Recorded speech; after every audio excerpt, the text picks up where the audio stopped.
అయినా నీలాంటి వాళ్ళు చేసే పని వాళ్ళేరా వాళ్ళు ఇలా తయారవుతున్నారు. ఆకలేస్తుందన్నా.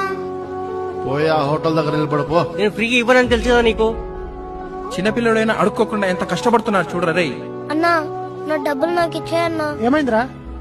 బొంగరం వద్దు అన్నా, నా డబ్బులు నాకు ఇచ్చేయన్నా. సరే ఇదిగో తీసుకో. అన్నా ఈ పూలెంత? 100 రూపాయలు రా, 21 ఫ్లవర్స్ ఉంటాయి. ఒకటి ఇచ్చేయన్నా. అక్క అన్నం ఎంత? 30 రూపాయలు. పప్పు 20 రూపాయలు. రెండు కలిపించండి అయితే. నానా రేయ్ పక్కనే కూర్చొని అడుక్కోమని చెప్పాను కదా, ఎక్కడికి వెళ్ళావు? మనం అడుకోవద్దు నాన్న. అడుక్కుపోతే తిండెట్లా వస్తుంది అనుకున్నావు? నేను పూలమ్మే నాన్న. ఇదిగో ఆకలేస్తున్నాను.